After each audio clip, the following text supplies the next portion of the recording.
Voilà plusieurs mois que l'on prépare cet événement.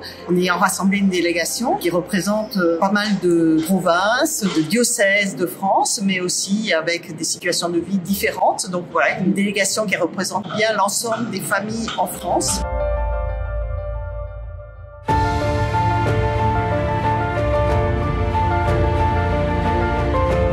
Ce qui m'a marqué, c'est un petit peu la réponse du pape le premier jour lors du lancement du festival.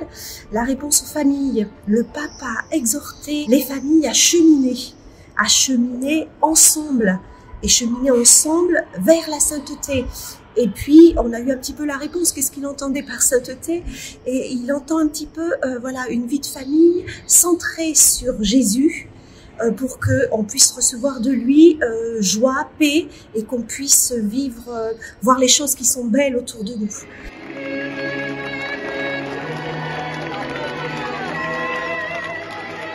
On nous a parlé pendant les conférences de cette collaboration entre prêtres et laïcs, et particulièrement les couples, mais aussi la famille. Ils ont beaucoup insisté sur le fait que ça soit une décision prise en famille.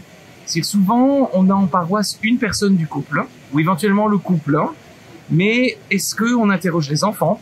Est-ce qu'on interroge le conjoint ou la conjointe du couple pour que ça soit vraiment une décision en famille? Et ça, je pense que c'est un point important aujourd'hui, à la fois pour respecter la cellule familiale, mais aussi pour que, eh bien, ça soit quelque chose qui soit porté en famille. Et puis, moi, ça me donne un autre élément dans mon ministère de me poser cette question, mais au fond, comment est-ce que je respecte en tant que pasteur justement cet équilibre de vie familiale? Est-ce que je n'épuise pas les familles? Est-ce que je tiens compte en fait de leur rythme? Est-ce que voilà, j'ai pas trop tendance à leur en demander trop? Comment je les aide aussi à dire stop à un moment donné pour qu'ils puissent vraiment vivre des temps d'épanouissement familial? Parce que si leur famille va bien, eh bien leur pastorale va être bonne. La journée d'hier était intéressante, notamment avec les petits pas que nous propose le pape. Un pas de plus. Alors c'est une dynamique synodale et c'est ce qui nous invite à faire dans la mise en place de nos actions sur le diocèse.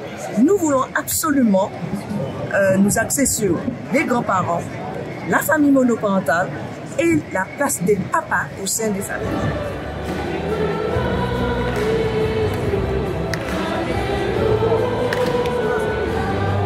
Avec 3 mots vraiment sur numérique et nos jeunes et nos enfants, c'est identité, dialogue et puis témoignage. L'identité d'abord, c'est-à-dire qu'ils nous ont redit notre identité réelle que nous communiquons quand nous sommes en présence physique est la même que l'identité que nous communiquons sur les réseaux sociaux.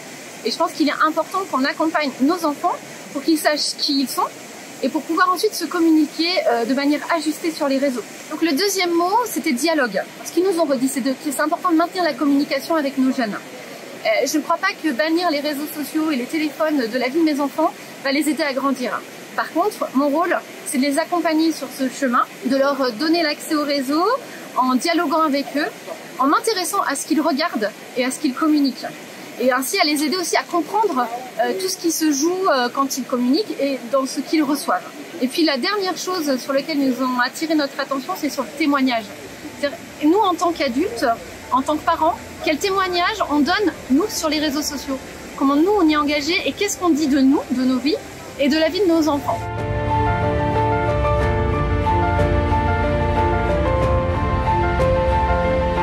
J'ai été particulièrement frappée ce matin par le témoignage d'un couple indonésien. L'un était musulman et puis l'autre catholique. C'était très touchant de voir combien ils avaient pu, à travers le dialogue dans leur couple, se respecter dans leurs différences.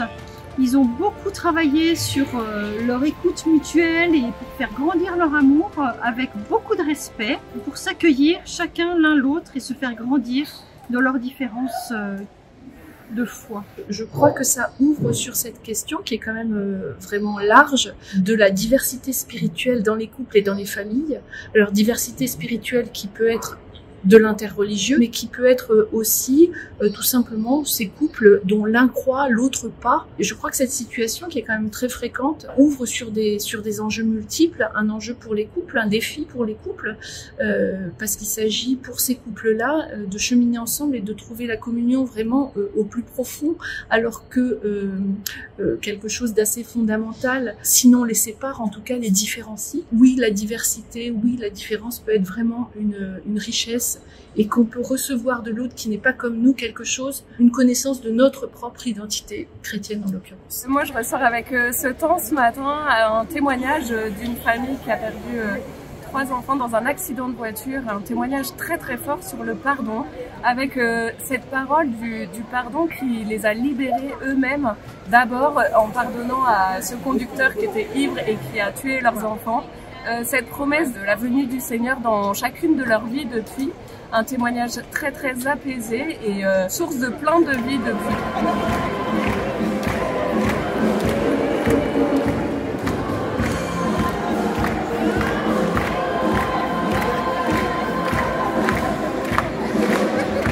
Ce que je retiens aussi, c'est tout ce qu'on a pu se dire entre nous, les rencontres qu'on a pu faire avec d'autres délégations, les choses qu'on a pu se dire entre nous. Il y a eu aussi une grande joie d'être en proximité finalement ecclésiale avec les 3 évêques qui nous accompagnaient, avec le prêtre aussi, puis de creuser les questions qu'on portait. Un vrai cadeau aussi pour nous, cette rencontre avec la délégation française qui ouvre plein de terrains possibles de travail sur différents thèmes, de relations entre nous. Finalement, vivre ensemble, partager, finalement ce travail de synodalité est vraiment bon. Et que là où peut-être avant, en tout cas nous, on se sentait chacun de notre côté, peut-être parfois un peu seul aussi à porter notre mission dans notre diocèse, on découvre une communauté de frères et sœurs avec lesquels on va pouvoir continuer de porter ces questions. C'est des journées super, vraiment super. C'est toujours des grands moments de rencontrer d'autres familles chrétiennes du monde qui viennent de partout. C'est vraiment des temps très importants dans l'église. On espère qu'il y aura un after. C'est-à-dire que là déjà, rien qu'avec la délégation française, avec tous les couples ou non couples d'ailleurs qui étaient présents, on espère qu'on va continuer à se voir, à travailler ensemble. Et nous avons 4 enfants et nous avons appris il y a une dizaine d'années que notre fils aîné Alexandre était homosexuel. Donc ça a été le début d'un long chemin et au terme duquel nous avons fondé avec d'autres parents l'association Reconnaissance. Donc, qui a pour but en fait d'arriver à la reconnaissance intégrale des personnes homosexuelles dans l'Église. On a la mission de remettre pendant ce séjour au pape François ce livre d'or qui contient des témoignages et des remerciements pour Maurice Laetitia. C'est un livre d'or qui a été créé lors du 6e anniversaire d'Maurice Laetitia, le 8 avril. Lors d'une grande messe dans une paroisse de Lyon qui regroupait tous ceux qui sont acteurs plus ou moins de ce cheminement de retour au sacrement. Ce livre était rempli de merci, de témoignages à l'intention du pape François. Nous sommes divorcés remariés et nous avons eu la chance et l'immense joie de pouvoir suivre, grâce à Maurice Laetitia, un cheminement qui s'appelle le cheminement Bartimée, qui nous a permis de revenir au sacrement de l'Eucharistie et de la réconciliation. Alors j'ai vécu une rencontre interculturelle et ça je trouve ça très très fort. Avoir ces différentes situations de l'Église du monde et aussi des discussions avec les référents des pastorales des familles des différentes cultures, ça a été un grand apport. La deuxième chose que je me suis dit aussi, c'était de partir aussi avec une grande diversité de couples au sein de la délégation de la Conférence des évêques de France, parce qu'il y avait différentes situations de vie et que on a pu énormément échanger sur nos envies d'avancer, nos besoins vis-à-vis de l'Église, qu'on a envie d'exprimer, et c'était une vraie dynamique de groupe. On s'est enrichi mutuellement.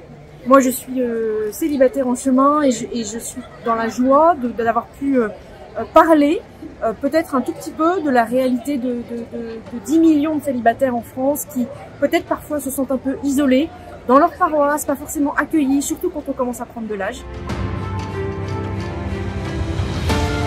Ce qui me frappe beaucoup, c'est que l'organisation nous propose à la fois des témoignages où on perçoit combien il y a des ressources dans les familles qui ont mis leur foi en Dieu pour traverser des épreuves parfois plus grandes les unes que les autres. C'est ça qui est intéressant, c'est qu'on nous a présenté des familles ordinaires qui vivent des difficultés plus ou moins ordinaires. Il n'y a pas de famille idéale.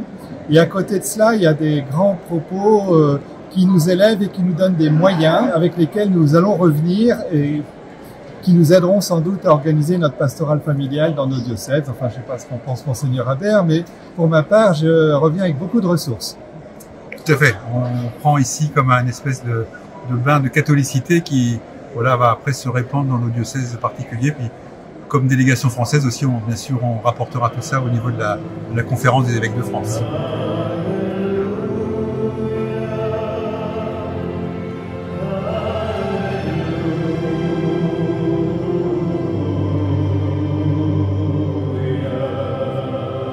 Well, I welcome all of you from France. France is an extremely important country in the life of the church. Remember, the old saying was that it was the eldest daughter of the church. I'd say in this moment, one of the calls that the church is making to the church in France is to pay attention to the reality of family life. There is no future in the world today unless we have sound families that live by principles and values, and the principles and values of the gospel of Jesus Christ. Without that, we have nothing. So I encourage you all, and I encourage all the bishops and all the church and all the laity, because the laity are the future of the church, and they are the ones that have the possibility of changing issues, and therefore I think this is the moment.